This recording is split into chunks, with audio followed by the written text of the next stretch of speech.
எல்லோருக்கும் இனிய மாலை வணக்கம் மக்களே. இந்த இரவு மீண்டும் விசேஷமான இந்த கூட்டத்தின் பிற்பாடு, அதாவது புதன்கிழமை பரிசுத்தாவினுடைய இந்த நாளின் சிறப்பு தினத்திலே அநேக மக்கள் தேவனோடு கூட உள்ள உறவிலே முக்கியத்துவம் கொடுத்ததுடைய பலன் இன்றைக்கு அவர்கள் அனுபவித்தார்கள். கண்டிப்பாய் இதுதான் நம்முடைய ஆண்டவர் ஒவ்வொரு தடவையும் நமக்கு வெளிப்படுத்த விரும்பினார். முதலாவது தேவனுடைய ராஜ்யத்தை, அவருடைய நீதியை தேடுங்கள், மற்ற எல்லாம் கூட உங்களுக்காய் கொடுக்கப்படும். ஒருவேளை இந்த நிகழ்ச்சி பார்த்து கொண்டிருக்கிற நீங்கள் பல விதமான பிரச்சனையிலே உங்களை பாதிக்கப்பட்ட ஒருவராய் பார்க்கலாம், அல்லது உண்மையிலே பாதிப்பை கடந்து சென்று கொண்டுக்கலாம். ஆனால் இந்த வார்த்தை இன்றைக்கு யார் நீங்கள் உங்களுக்குள் எடுத்துக் கொள்வீர்களோ, நிகழ்ச்சியினுடைய தொடக்கத்திலே முதலாவது நீங்கள் தேவனுடைய நீதியை தேடும்போது, தேவனுடைய ராஜ்யத்தை தேடும்போது உங்களுக்கு என்ன தேவை அவர் சொல்கிறார். உண்ண உணவு, உடுக்க உடை, இருக்க இடம், இவைகள் எல்லாம் கூட உங்களுக்காக கொடுக்கப்படும். அப்படியாக தான் தேவனை தேடி, அவருடைய வார்த்தையை தேடி யாரெல்லாம் வந்தார்களோ அவர்கள் சரீரத்தில் இருக்கிற வியாதிகளும் நீக்கப்பட்டது, அவர்கள் சரீரத்தில் இருக்கிற பலவீனங்கள் நீக்கப்பட்டது. இந்த சிறப்பு அழைப்பு முதலாவது உங்களுக்காய் நான் கொடுக்க விரும்புகிறேன். வருகிற ஞாயிற்றுக்கிழமை நீங்கள் யார் தேவனை அணுகுவீர்களோ, தேவனை தேடி அவர் பிரசனத்தில் இருப்பீர்களோ, காலை 9:30 மணி உங்களுக்கு ஒரு அற்புதம் தான் தேவை என்றாலும் கூட, ஒரு அதிசயம் தான் தேவை என்றாலும் கூட, அதற்கான சரியான இடம் இது. நீங்கள் தேவனை நோக்கி வருகிற தருணம், உங்களுக்கு என்ன தேவையோ அதை அவர் உங்களுக்கு செய்ய வல்லவராக இருக்கிறார். இதோ இந்த சிறப்பு அழைப்பை நான் முதலாவது முன்வைக்க விரும்புகிறேன். பிற்பாடு இதனை தொடர்ந்து இந்த சிறப்பு அழைப்பினுடைய நோக்கம் என்னவோ அதனை தொடர்ந்து சென்ற ஞாயிற்றுக்கிழமை யாரெல்லாம் ஆலயத்துக்கு வந்திருந்தால் அவர்களுக்கு நடந்த அற்புதங்கள் என்ன, இந்த சிறப்பு நோக்கத்தில் யார் எங்களோடு இணைந்தார்களோ அவர்களுக்கு நடந்த அதிசயங்கள் என்ன, அற்புதங்கள் என்ன, அந்த நேரத்தில் அதே தருணத்தில் கூட்டத்தினுடைய அதே நேரத்திலே அவர்கள் பெற்ற வல்லமை, இதுதான் நீங்கள் சாட்சியாய் பார்க்கும்படி நான் விரும்புகிறேன். இந்த அழைப்பை தொடர்ந்து எங்களோட தொடர்ந்த நிகழ்ச்சி இணைந்திருங்க. உங்களுக்கும் இந்த நிகழ்ச்சியின் இறுதியிலே செய்கிற ஜெபத்தின் மூலமாய் ஆண்டவர் ஒரு அற்புதத்தை நிச்சயமாய் செய்வார்.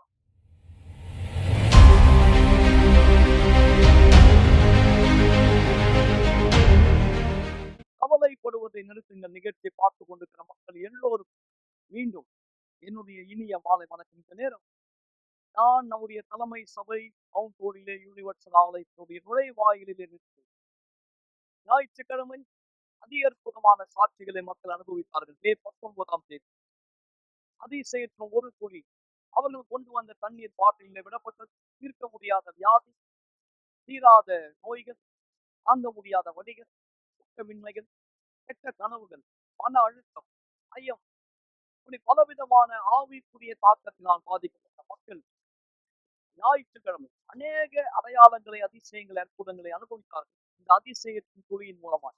எனவே இந்த நிகழ்ச்சி பார்க்கிறவங்களை நான் விசேஷமாய் வரவேற்கிறேன். இந்த ஞாயிற்றுக்கிழமை நீங்கள் ஒரு பாட்டில் தண்ணீர் எடுத்துக்கொண்டு வருவீர்கள். இங்கே இந்த இடத்திலே உங்களுக்கான அதிசயம் காத்திருக்கிறது. மக்களே, வசனம் சொல்லுகிறது, விசுவாசிக்கிறவர்களுக்கு எல்லாம் கூடும். விசுவாசிக்கிறவர்களுக்கு அடையாளங்கள் நடைபெறும். எனவே உங்களுக்கு ஒரு அடையாளம் தேவையா? நீங்கள் விசுவாசிக்கிறீர்களா? இது உங்களுக்கான இடம். இந்த ஞாயிற்றுக்கிழமை காலை 9:30 மணி நீங்கள் எங்கள் சிறப்பு விருந்தினர் முற்றிலும் இலவசமாய் ஒரு பாட்டில் தண்ணீர் ஆயத்தப்படுத்துங்கள். அதே சேர்த்து ஒரு துளியை பெற்றுக் கொள்ளும்படி நீங்கள் அடுத்த சாட்சியாய் மாறுபடி.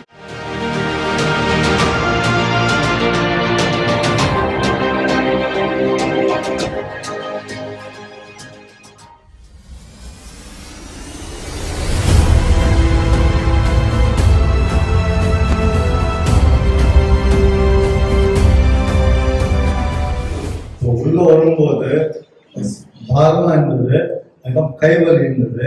இந்த தண்ணி குடிச்ச பிற்பாடு வலி இல்லை, ஃப்ரீயா ஆயிடுச்சு மைண்ட். பாருங்க இந்த இடத்துல இப்போ அந்த பெயின் உங்களுக்கு இல்ல. ஆமென்.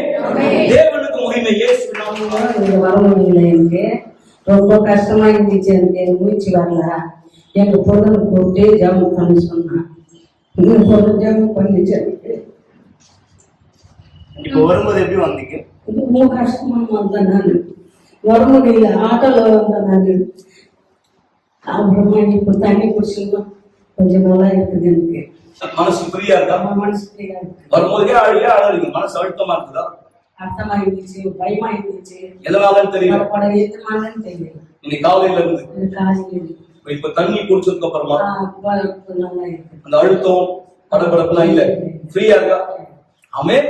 பலமாய் என்ன நடந்தது வரும்போது கேட்டு வரும்போது ஒரே இடுப்பு வலி, கை வலி, கழுத்து ரொம்ப வலியா இருந்தது. இப்போ அந்த தண்ணி குடித்து நல்லா ஃப்ரீயா கழுத்தெல்லாம் நல்லா திரும்ப முடியுது. இடுப்பெல்லாம் நல்லா வலியெல்லாம் போயிடுச்சு, நல்லா ஃப்ரீயா. எத்தனை நாள் இருந்தது வலி? நேரத்துல இருந்து நேத்துல இருந்து இந்த வலி இருந்தது. கழுத்து வலியும் இடுப்பு வலியும் இருந்தது. இப்போ அந்த தண்ணி குடிச்சு விட்பட அந்த கழுத்து வலியும் ஆசீர்வதிக்கப்பட்ட தண்ணீர். ஆமென். நான் கோடம்பக்கத்துல இருந்து வரேன். ஆனா இது வரைக்கும் நான் வந்ததில்லை. இப்ப அந்த பக்கம் போகவும் வருவேன். என் பேர பிள்ளைங்கள ஏதோ சர்ச்சை இருக்குது இங்க போலாம்னு. நான் வரும்போது எவ்வளவு பாரத்தோடு வந்தேன். மூச்சு கூட உடம்பு இல்லை. கர்த்தர் நாமத்துக்கு சொல்றோம். இந்த உள்ள வந்து அபிஷேகம் தண்ணி குடிச்சு இதனால எனக்கு ஃப்ரீயா இருக்குது உடம்பு. நடும்போது பயங்கரமா வலி இருந்தது. மூச்சு விட முடியாத இருந்தேன். ஒரு வாரமா இருக்குது அது கூட. இன்னைக்கு அந்த தண்ணி குடிச்ச பிறகு ஃப்ரீயா இருக்கேன். ஆமென். பலமாய் இயேசுவை சொல்லுங்க.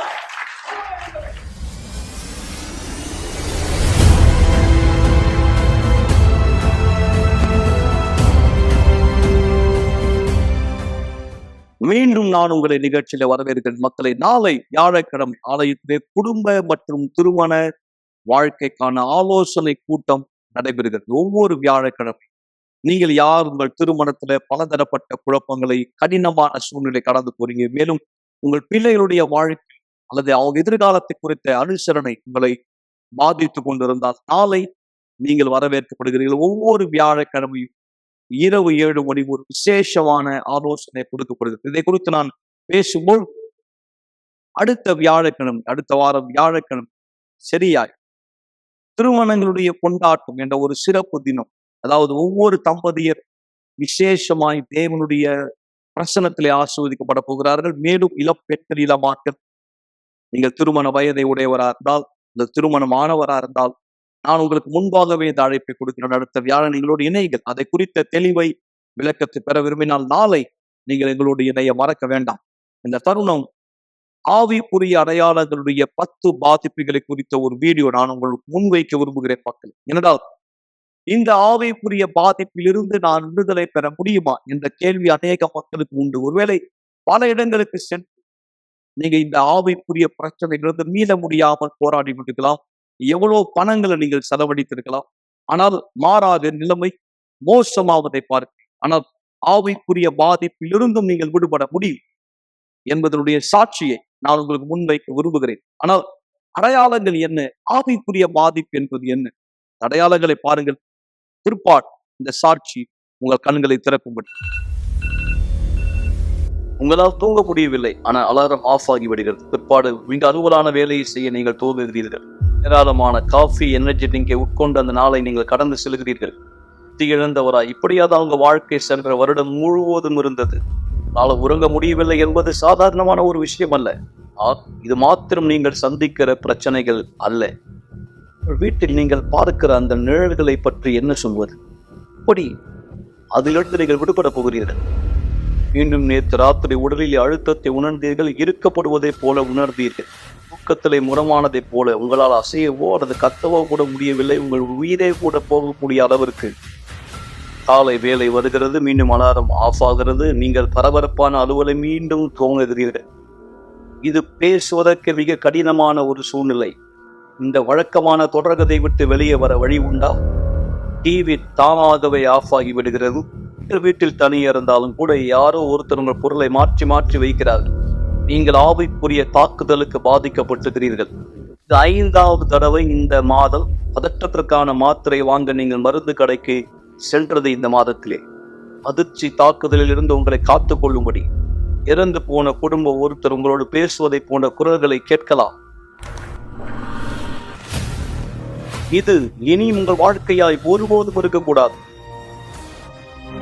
ஒவ்வொரு வெள்ளிக்கிழமையும் எங்களோடு இணையுங்கள். இந்த தொடர் சங்கிலியில் ஆவிக்குரிய அழுத்தத்திலிருந்து விடுபட 282 அண்ணா சாலை, சென்னையில்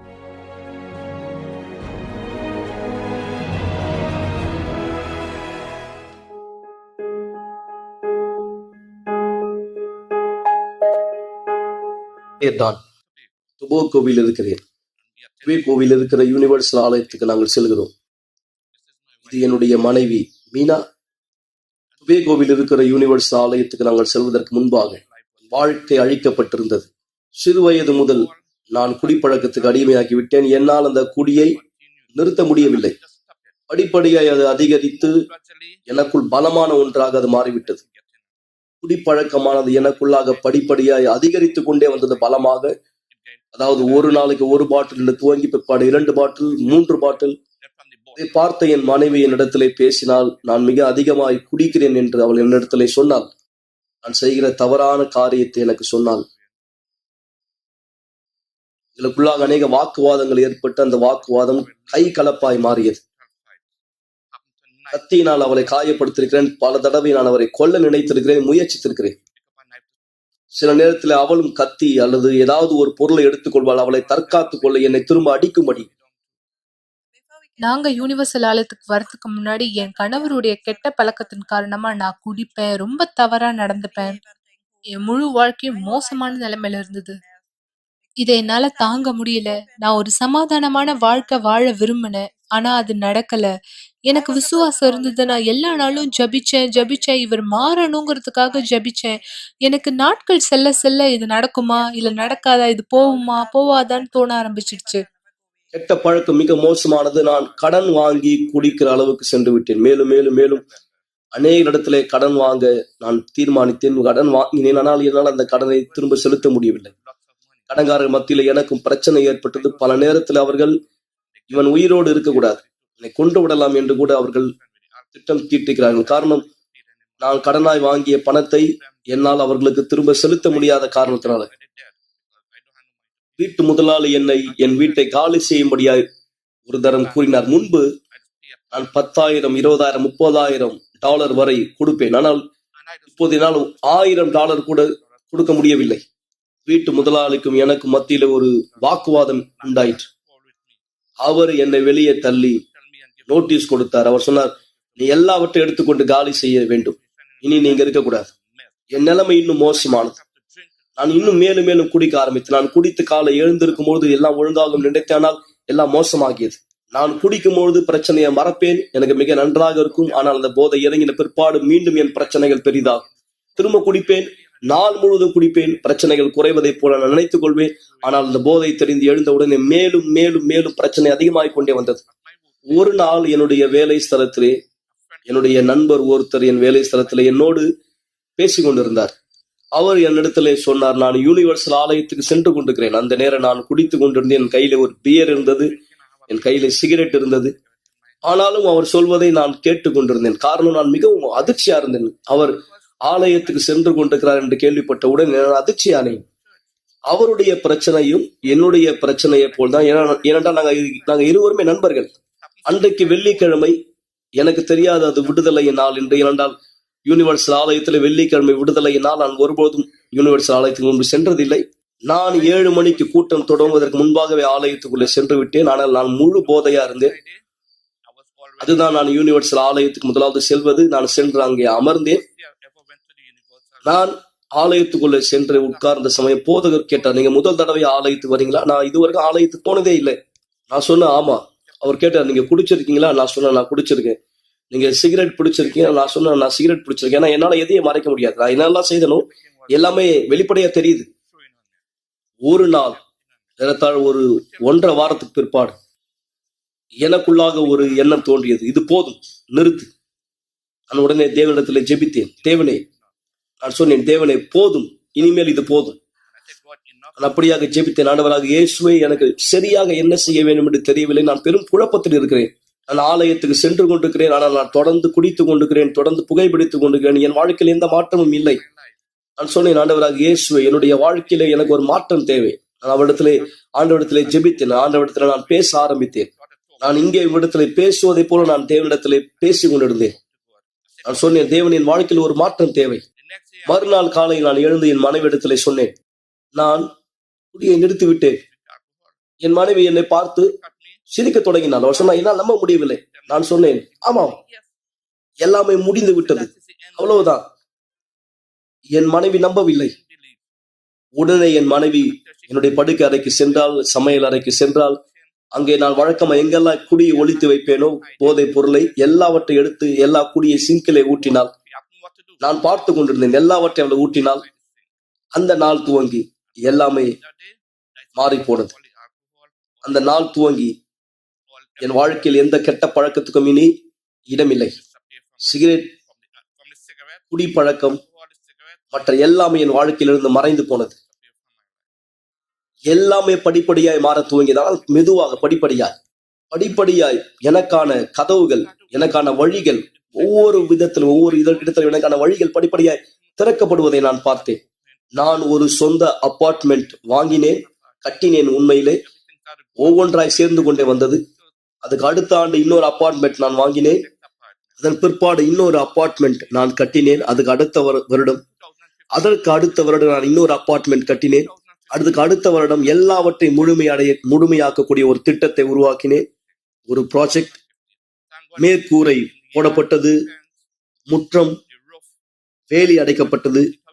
நீங்கள் பார்ப்பதை போல என் திட்டத்தின்படி எல்லாமே உருவாக்கப்பட்டது. தேவனுக்கு நன்றி, எல்லாமே முழுமையடைந்தது. யாருக்கு நாங்கள் எந்த பணமும் கொடுக்க வேண்டியதில்லை. இங்கே கடன் வாங்குவது, அங்கே கடன் வாங்குவது, நான் எதையும் கட்ட பேங்க்கில் சென்று லோன் கேட்கவில்லை, எதுவும் இல்லை. யாரிடத்திலும் எதுவுமே நாங்கள் சென்று கேட்கவில்லை. எல்லாமே நான் என் சொந்த பணத்திலே செய்தேன். முன்பு நான் வாடகை செலுத்திக் கொண்டிருந்தேன். இன்றைக்கு 4 அபார்ட்மெண்ட்டிற்கு நான் வாடகை வாங்கி கொண்டிருக்கிறேன்.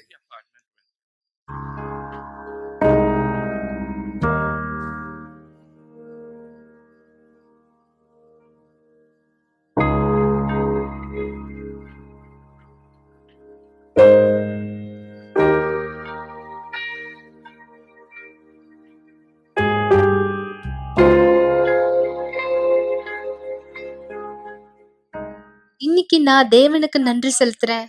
என் வீடு ஆசீர்வாதமா இருக்கு. நான் சமாதானமான ஒரு இடத்துல இருக்கேன். என் வாழ்க்கைய தேவன் அப்படியான விதத்துல மாத்தி இருக்கிறதுனால மக்கள் சில பேர் நம்ப கூட முடியல. இன்னும் சொல்ல போனா என்னாலயே நம்ப முடியல. நாங்க எந்த இடத்துல இருந்து வந்திருக்கோம்னு நிறைய பேருக்கு தெரியும். அந்த மக்கள் எல்லாம் சொல்லுவாங்க, மீனா உன் வாழ்க்கை முற்றிலுமா மாற்றப்பட்டிருக்கு, இந்த இடத்துக்கு வர்றதுக்கு நீ ரொம்ப கஷ்டப்பட்டு இருக்கேன்னு சொல்லியிருக்காங்க. ஆனா இன்னைக்கு நான் உங்களுக்கு சொல்றேன், எனக்கு சமாதானமான குடும்பம் இருக்கு, அன்பான கணவர் இருக்காரு. இது ஒரு ஆசீர்வாதமா இருக்கு. நான் இதுக்காக தேவனுக்கு நன்றி செலுத்துறேன். எங்க கிட்ட என்னெல்லாம் இருக்கோ அது எல்லாமே எங்களுக்கு சொந்தமானது. நீங்க யார் இப்ப எங்களை பார்த்துட்டு இருக்கீங்களோ, நான் உங்களுக்கு ஒரு விஷயம் சொல்ல விரும்புறேன். எனக்கு இந்த மாதிரி நடந்தது.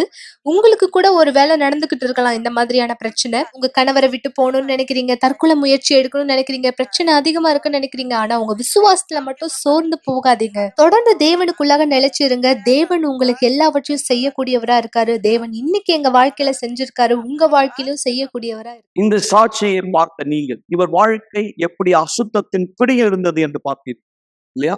எந்த அளவு கெட்ட பழக்கத்துல மூழ்கின ஒருவரா இன்றைக்கு குடும்பம், பிள்ளைகள், திருமணம், வாழ்க்கை மீட்கப்பட்டது. எப்படி திருடன் கொண்டு அழிக்க வந்தாரோ, பரிசுத்தாவினுடைய வல்லமை, ஆண்டவராக இயேசு கிறிஸ்துவுடைய வல்லமை நமக்கா இருக்கிறது. நம் வாழ்க்கை உள்ளும் புறம்பும் மாற்றும். எனவேதான் நீங்கள் வெறும் கெட்டதுக்கு மாத்திரம் உங்க வாழ்க்கையில அனுமதி கொடுக்க கூடாது. ஒரு நீங்க சொல்லலாம், நான் எந்த கெட்டதையும் என் வாழ்க்கையில விரும்பலை. நீங்க விரும்பவில்லை, ஆனால் நீங்கள் அதை ஏற்றுக்கொள்ளாத, அதாவது நீங்கள் அதை ஏற்றுக்கொள்ளவில்லை என்கிற அந்த விருப்பத்தை வெளிப்படுத்தாத தருணம், அதை நீங்கள் எதிர்க்க தீர்மானிக்காத தருணம், அது உங்களை ஆட்கொள்ள ஆரம்பிக்கும். ஆனா நீங்கள் தேவனிடத்துல வெளிப்படுத்தும் போது, நான் உண்மை எனக்குள் அனுமதிக்கும் போது இருள் அங்கே வேலை செய்வதில்லை. பரிசுத்த ஆவி ஒருத்தர் வாழ்க்கையில வரும்போது மக்களை அவரால் மன்னிக்க முடியும். கசப்பான எண்ணங்களை ஜெயிக்க முடியும். மன அழுத்தங்களை ஜெயிக்க முடியும். மனபாரங்களை ஜெயிக்க முடியும். அதுதான் இந்த பெண்ணுக்கு நடந்தது. திருமணமான முதல் 10 வருடங்கள் வாழ்க்கை தொடர் போராட்டம். பரிசுத்த ஆவி இன்றைக்கு உள்ளே வந்தார். உள்ளும் புறம்பும் வித்தியாசம். அற்புதமான அந்த சாட்சி தொடர்ந்து ஜெபத்திலே ஒன்றிணையலாம். தண்ணீரை ஆயத்தப்படுத்திக் கொள்ளுங்க. வணக்கம், என் பேர் அமுல். என் வயசு 36. என் வாழ்க்கை ரொம்ப கஷ்டமாக இருந்துச்சு. குடும்பத்துல சண்டை, ஒரே சண்டையும் சச்சரவும். எங்க மாமியாருக்குள்ள என் கணவருக்குள்ள ரொம்ப சண்டையும் சச்சரவும், மனசுல ரொம்ப பாரமாகவும் கஷ்டமாகவும் இருந்துச்சு. நான் 2010 இருந்து 2020 வரைக்கும் நான் இந்த கஷ்டத்தை இருந்தேன். நான் இந்த கஷ்டத்துல அந்த 10 வருஷம் காலமா எனக்கு குடும்பத்துல சண்டை சச்சரவா இருந்தது. டெய்லி நான் அழுதுகிட்டே தான் இருப்பேன். ஒன்லி எங்க அம்மாண்ட சொல்லுவேன், இல்லை யார்கிட்டயாவது சொல்லி எனக்கு மனசு ஆறுதல் கிடைக்குமா என்றதை நான் எதிர்பார்த்து கொண்டிருந்தேன். அப்போ எனக்கு குடும்பத்துல எனக்கு எந்த ஒரு ஈடுபாடும் இருக்காது. எனக்கு இவங்கெல்லாம் இப்படியே குறை சொல்லிக்கிட்டே இருக்காங்களே, என்னை திட்டிக்கிட்டே இருக்காங்களே, நான் அவங்க மேல குறை சொல்லிக்கிட்டு இருக்கேன், எங்களுக்குள்ள சமாதானமே இல்லையே, எப்பதான் இது மாறும், என்ற எண்ணத்துல தான் நான் இருந்துட்டு இருந்தேன்.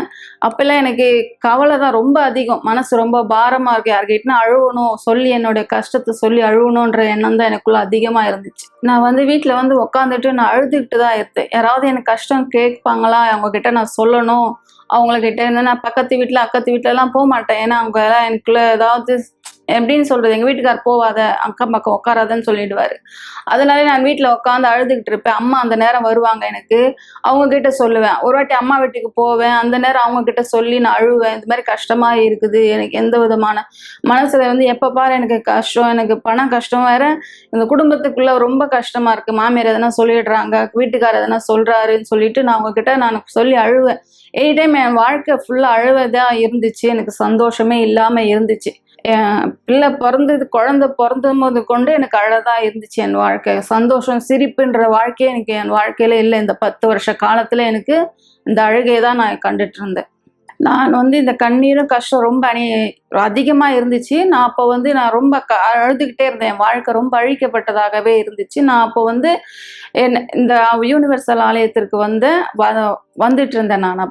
நான் இந்த யூனிவர்சல் ஆலயத்திற்கு வரும்போது நான் வந்து கற்றுக்கிட்டது வந்துன்னு பார்த்தீங்கன்னா, இங்கே வந்து ப்ரேயர் பண்ணுறது வித்தியாசமான ப்ரேயராக இருந்துச்சு எனக்குள்ள. இது நான் வந்து இன்னொரு சர்ச்சில் இருந்து தான் நான் இங்கே வந்துட்டு இருந்தேன். நான் ஃபஸ்ட்டு எங்கள் அம்மா வீட்டு சர்ச்சில் போயிட்டு இருந்தேன். நான் அங்கேருந்து நான் இந்த சர்ச்சுக்கு வரும்போது வித்தியாசமான ப்ரேயராக இருந்துச்சு எனக்குள்ளே. ரொம்ப இது என்ன இப்படி வித்தியாசமாக இருக்குன்னு முதல்ல எனக்கு ரொம்ப ஈடுபாடே கிடையாது. எனக்கு இது ஒரு மாதிரி இருக்கே, இந்த மாதிரி சர்ச்சில் இது மாதிரிலாம் இருக்கே அப்படின்ற ஒரு யோசனையிலேயே நான் ஃபர்ஸ்ட்ல இருந்துகிட்டே இருந்தேன். இந்த கல்யாணம் ஆகிட்டு இந்த 1 வருஷ காலம் எனக்குள்ள எந்த வித ஈடுபாடும் இல்லை.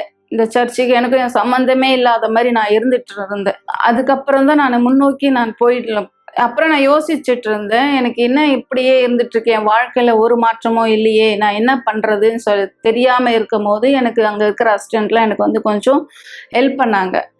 இது மாதிரி செய்யுங்க, இது மாதிரி பண்ணுங்க, இது மாதிரி நடந்துக்கோங்க, இது மாதிரி தேவனிடத்துல நெருங்கி வாங்கன்னு சொன்னாங்க. நான் அப்பதான் அதற்குண்டான முயற்சிகள் நான் செஞ்சேன். நான் வந்து இந்த சர்ச்சில் 1 வருஷ காலம் நான் இப்படியே தான் இருந்துட்டு இருந்தேன். அதுக்கப்புறம் நான் இந்த தொடர் சங்கிலி ஜெபம், வாரத்தில் 3 நாள் ப்ரேயரில் கலந்துக்காங்கன்னு இப்படி நாங்கள் சொல்லும் போது நான் அதை தொடர்ந்து நான் கடைப்பிடிக்க ஆரம்பித்தேன். அப்போ நான் வந்து எனக்குள்ள வித்தியாசத்தை நான் ஏற்படுறதை நான் பார்த்தேன். என்ன இப்போ எனக்கு என் மனசில் இப்போ ரொம்ப நிம்மதியாக இருக்குது, சந்தோஷமாக இருக்குது, எனக்கு எந்த விதமான கஷ்டமும் தெரியல, எனக்கு ரொம்ப சந்தோஷமாக இருக்குதுன்னு எனக்குள்ளாக நான் உணர்ந்த போது அதிலிருந்து எங்கள் குடும்பத்தில் எந்த விதமான பிரச்சனைகளும் குறைய ஆரம்பிச்சும் போது நான் ரொம்ப சந்தோஷப்பட்டேன். அப்போ நான் ரொம்ப சந்தோஷமா, எந்த பிரச்சனையும் இல்லையே, மாமியார்கிட்டயும் நல்லா இருக்கிறேன், கணவர்கிட்டயும் நான் நல்லா பேசுறேன் பழகிறேன்ற போது எனக்குள்ள ரொம்ப சந்தோஷமா இருந்தது. நான் அப்போ வந்து நான் 3 நாள் வாரத்தில் 3 நாள் நான் தொடர்ந்து கலந்துக்கணுன்றதை நான் அப்போ வந்து கலந்துக்கணும்னு உறுதிப்படுத்திக்கிட்டேன். அதே மாதிரி நான் தொடர்ந்து வர ஆரம்பித்தேன் சர்ச்சுக்கு. அதுக்கப்புறம் தொடர் சங்கிலி ஜெபத்தில் கலந்துக்கிட்டேன். அப்புறம் தானியல் உபவாசம் வந்தது. அப்போ நான் அதை கலந்துக்கணும், எனக்குள்ள ஒரு ஆர்வம் வந்துச்சு. நான் இது தானியல் உபவாசத்தில் நான் கலந்து தேவனுடைய ஆவியை நான் பெற்றுக்கொள்ளணுன்ற ஒரு தீர்மானம் எனக்குள்ளாக வந்தது. அப்போ நான் என்ன பண்ணேன், அந்த தானியல் உபவாசத்துல இருந்து நான் கலந்துக்கிட்டும் போது முதலாவது என் மனதில் என் இருதயத்தில் என்ன உணர்ச்சிகள் இருக்கிறதோ, என்ன கசப்பான உணர்ச்சிகள் அதிலிருந்து நம்ம எடுக்கணுன்றதை நான் தீர்மானிச்சுக்கிட்டேன். அவங்க வந்து சொல்ற அந்த வார்த்தைகளை வந்து நான் தொடர்ந்து கடைப்பிடிச்சேன். பாஸ்டர் சொன்ன ஒவ்வொரு வார்த்தையும் நான் கடைப்பிடிச்சேன். அப்போ எனக்குள்ளாக நான் யோசித்தேன், எனக்குள்ளாக என்ன இருக்குது, எனக்குள்ள கோபம் இருக்குது, எரிச்சல் இருக்குது, மற்றவர்களிடம் சண்டை போடுறேன், மன்னிக்க முடியாத எண்ணத்தில் இதெல்லாம் இருந்துச்சு, என்கிட்ட இருந்துச்சுன்றதை நான் உணர்ந்தேன். அப்போ நான் வந்து தானியல் உபவாசத்தில் அப்போ சொல்லும் போது, உங்கள் மனதில் என்ன கெட்ட எண்ணங்கள் எதுவாக இருந்தாலும் தேவனிடத்தில் அர்ப்பணிங்கன்னு சொன்னாங்க. அப்போ நான் இதெல்லாம் அர்ப்பணித்தேன். இந்த கோபம், சண்டை போடுற எண்ணம், கோபம், எரிச்சல், இந்த பொறாமையான எண்ணம், மன்னிக்க முடியாத எண்ணம் இதெல்லாம் இருந்துச்சு. நான் அப்போது அந்த நேரம் நான் ப்ரேயர் பண்ணும்போது தேவனிடத்துல நான் முழுமையாக நான் அர்ப்பணிக்கும் போது எனக்குள்ளாக பல மாற்றங்களை, குடும்பத்திற்குள்ளாக பல மாற்றங்களை நான் அடையதை நான் உணர்ந்தேன். வீட்டுக்குள்ளே போகும்போது எனி டைம் கோபமாகவே நான் போவேன், எரிச்சலாகவே இருக்கும். ஏதாவது யாராவது ஒருத்தர் வார்த்தை சொல்லிட்டாங்கன்னா அதை என்னால் ஏற்றுக்க முடியாது, அவங்ககிட்ட எப்படியாவது சண்டை போடுவேன் நான். அப்படியெல்லாம் இருக்கும் போது இப்போ என்னிடத்துல புழு மாற்றத்தை நான் பார்க்குறேன். அப்போ நான் வந்து அந்த தானியல் உபவாசத்தில் கலந்துக்கிட்ட போது ஒவ்வொரு நாளும் வித்தியாசம் ஏற்பட ஆரம்பிச்சது. அதை நோக்கி நான் முன்னோக்கி போயிருந்தேன். அப்போ ஒரு நாள் ஒரு ஞாயிற்றுக்கிழமை இருக்கும். அப்போ நான் தானியல் உபவாசத்தில் தேவனிடத்துல நான் ஆவியை நான் பெற்றுக்கொள்ளணுன்ற ஒரு தீர்மானத்தில் நான் ஆவியை நான் பெற்றுக்கொள்ளணுன்றதுல அன்னைக்கு ஒரு சண்டேல என்னை முழுமையாக அர்ப்பணித்தேன். அந்த நேரம் தேவன் எனக்கு என் வாழ்க்கையில அவ்வளோ முடியாத சந்தோஷம் எனக்குள்ளாக அப்படி வந்தது. நான் ரொம்ப சந்தோஷப்பட்டேன். நான் அந்த அந்த அன்பை யார்கிட்டயும் என்னால் சொல்லி புரிய வைக்க முடியல. அந்த நேரம் நான் அவ்வளோ சந்தோஷப்பட்டேன். எனக்குள்ள அவ்வளோ சந்தோஷம். எல்லாரிடத்துல அன்பு காட்டணும், எல்லாரிடம் நான் தெரியாதவங்க கிட்டலாம் போய் நான் பேசுறேன். அந்த நேரம் எனக்கு ரொம்ப சந்தோஷமா இருந்தது. நான் தேவனிடத்துல அந்த அன்பை நான் பெற்றுக்கொண்டேன். எனக்கு பரிசுத்த ஆவி கிடைச்சதுக்கு அப்புறம் எனக்குள்ள நிறைய மாற்றங்களை நான் பார்த்தேன். எனக்கு முதல்ல மன அழுத்தம், மன கஷ்டம், யார்கிட்டனா போய் பேசணும், யார்கிட்டனா குறைகள் சொல்லணும், அதெல்லாம் இப்போ என் இடத்துல இல்லை. தேவனுடைய ஆவியை நான் பெற்றுக்கொள்ளும் போது இப்போ என் மாமியார்கிட்ட நல்ல உறவு, என் கணவர்கிட்ட நல்ல உறவு, என் குடும்பத்திற்குள்ளான எல்லாவற்றிலும் எனக்கு நல்ல உறவுகள் கிடைச்சிருக்கு. அது இல்லாத நான் தேவனிடத்திலும் நல்ல உறவு வச்சிருக்கிறேன். அதே போல் என்ன மாதிரி கஷ்டப்படுறவங்களுக்கு என்ன மாதிரி கஷ்டப்பட்டவங்களையும் நான் இப்போ ஊழியம் செஞ்சு அவங்களையும் தேவனோட அன்பை புரிஞ்சிக்கணுன்றதை நான் அவர்களுக்கும் தெரிவிக்கிறேன். இப்போ யாருடைய கஷ்டமோ யாருடைய உதவியும் எனக்கு தேவையில்லை. தேவன் என்னோட கூட இருக்கிறார் என்றதை நான் விசுவாசிங்க. என்னை போல நீங்களும் என்னுடைய சாட்சியை பார்த்து நீங்களும் இதே போல கற்றுக்கொள்ளணும். ஆமென். ஒரு கிளாஸ் தண்ணீரை ஆயத்தப்படுத்திக் கொள்ளுங்கள் அல்லது தொலைக்காட்சிக்கு அருகாமையிலே வாருங்கள். இந்த நேரம் உங்களுக்கான ஒரு சிறப்பு ஜெபத்தை நாம் செய்ய போகிறோம். சர்வ வல்லவரே இயேசு கிறிஸ்துவின் நாமத்தினால் நீர் ஒருத்தர் வாழ்க்கையில் வருகிற தருணம் அவர் வாழ்க்கை உட்புறத்திலும் வெளிப்புறத்திலும் மாற்றம் அடைகிறது. எனவேதான் நீர் சொன்னீர், உண்ண உணவு, உடுக்க உடை, இருக்க இடம், இவை எல்லாம் கூட உங்களுக்காய் கொடுக்கப்படும். இந்த நிகழ்ச்சியை பார்த்து கொண்டிருக்கிற நபருக்கு ஒரு அற்புதம் தேவை என்ற நிலைமையில் இருந்தால், ஏமாற்றமான ஒரு சூழ்நிலை கடந்து போய் கொண்டிருந்தால், ஆவிக்குரிய தாக்குதலுக்கு பிடிக்கப்பட்டவராய் அடிமைப்படுத்தப்பட்டவராய் அந்த நிமிஷம் இதிலிருந்து ஒரு விடுவிக்கப்பட்டு கட்டவழ்க்கப்படுவார். சற்று முன்பு கேட்ட சாட்சியிலே வெளிப்பட்ட அதே சக்தி, இந்த அபிஷேகத்தின் தண்ணீரின் மூலமாய் வெளிப்பட்ட அதே சக்தி இப்போது இந்த தண்ணீரை பருகுகிற ஒவ்வொருவருக்கும் நடைபெறும். இந்த நிகழ்ச்சி எந்த மனநிலையிலே பார்த்து கொண்டிருந்தால், எப்படிப்பட்ட ஒரு சூழ்நிலையிலிருந்து பார்த்து கொண்டிருந்தால், இந்த தண்ணீரை பருகுதலின் மூலமாய் ஒரு விடுதலை இவருக்கும் வரட்டும், குணவாக்குதல் வரட்டும், என் ஜீவன் வரட்டும். தண்ணீரை ஆசீர்வதிக்கிறேன். இந்த ஜபத்தை கேட்கிற, ஏற்றுக்கொள்கிற, விசுவாசிக்கிற ஒவ்வொருவரை ஆசீர்வதி, குடும்பங்களை ஆசீர்வதி, திருமணங்களை ஆசீர்வதி. நமக்கு நன்றி செலுத்துகிறேன் ஆண்டவராக இயேசுவின் பெயரால். ஆமென். ஆசீர்வாதமான தண்ணீரை குடியுங்கள். உங்கள் சாட்சியை தெரியப்படுத்த மறக்க வேண்டாம். நாளை விசேஷமாக எங்களோடு மீண்டும் இணைவரை தேவன் அனைவரை ஆசீர்வதிப்பாராக. செல்வார்கள். ஒரு நாள் நீங்க கடைசியா இந்த உலகத்துல எழுந்துப்பீங்க. அந்த நாள் கடைசியான நாளா இருக்கும்.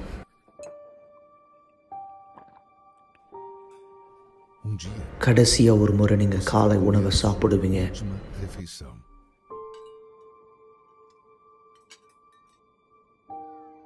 ஒரு நாள் உங்க குடும்பத்தினுடைய முகத்தை கடைசியா நீங்க பார்ப்பீங்க.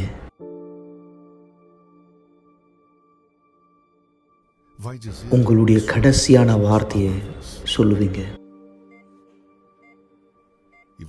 உங்களுடைய கண்கள் கடைசியா ஒரு முறை சிமிட்டும்.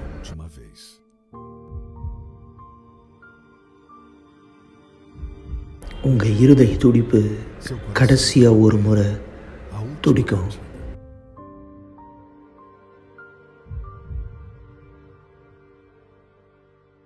நீங்க கடைசியா ஒரு முறை மூச்சை இழுத்து விடுவீங்க.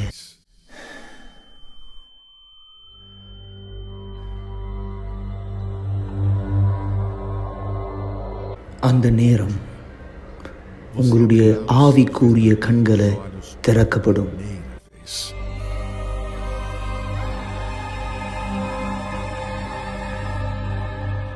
அந்த நேரத்தில் நீங்க புரிஞ்சுப்பீங்க எந்த அளவுக்கு உங்களுடைய ஆத்மா உண்மையானது அப்படின்னு.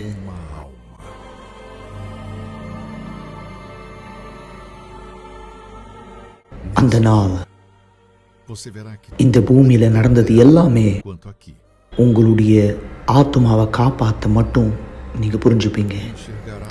கடைசியா ஒரு முறை நீங்க இதை பார்க்குற நேரம் உங்க ஆத்மாவை வந்து கொண்டு போறது யாரு? அந்த நேரம் நீங்க யார்கிட்ட உங்க நேரத்தை கொடுத்தீங்களோ, யார்கிட்ட உங்க நாளை கொடுத்தீங்களோ, யார்கிட்ட உங்க விருப்பத்தை செஞ்சீங்களோ, யாரை நீங்க வணங்குனீங்களோ, இந்த வாழ்க்கையில இது உங்களை பதட்டப்படுத்துதா இல்லை இது உங்களை உறுதிப்படுத்துதா? உங்கள் கடைசி நாள் இந்த பூமியில் உங்களுடைய முதல் நாளாக அமைய போது பரலோகத்தில் தேவனோடு சந்தோஷமா அல்லது நித்திய கால மரணம் நரகத்தில்?